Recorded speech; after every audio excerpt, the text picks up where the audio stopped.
Proposed 2025 budget ng Office of the Vice President na mahigit 733 million pesos mula sa orihinal na lagpas 2 billion pesos, pinalna ayon sa House Appropriations Committee.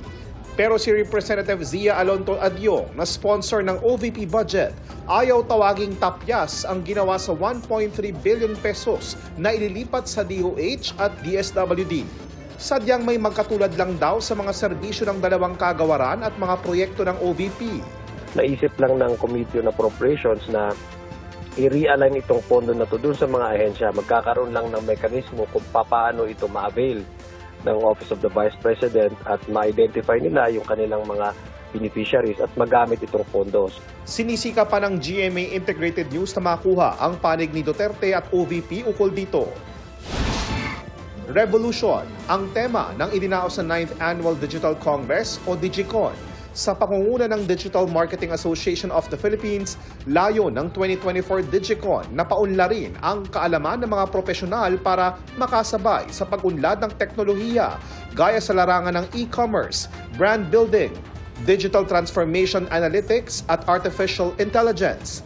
Dumalo ang mahigit 2,000 delegates, experts at professionals sa iba't ibang larangan, kabilang ang GMA New Media Incorporated na ipinakilala sa DigiCon ang Snap, isang bagong scanning feature sa GMA apps para pwedeng maka-engage ang audience at brands sa Kapuso shows. Gives the viewers the chance to unlock special promos and also engage with a lot of other special features or special content from our shows. For the brands, it also becomes like this venue for them to reach out to our Kapuso viewers, giving them the chance to expose their brands. Daan-daang trabaho sa Croatia, alok sa mga Pinoy caregiver. Sa ilalim ito ng special hiring program na napagkasunduan ng Department of Migrant Workers at Croatian government para bigyan ng oportunidad ang mga Pinoy healthcare worker. 1,000 euros o mahigit 62,000 pesos kada buwan ang minimum na sahod. Bukod pa ang overtime pay at iba pang mga benepisyo. Mahigpit na paalala ng DMW para makaiwas sa illegal recruiters, mag-apply lang sa kanila o sa ahensyang lehitimo at may aktibong job orders. Para sa GMA Integrated News, JP Soriano ang inyong saksi.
Mga kapuso, sama-sama tayong maging saksi.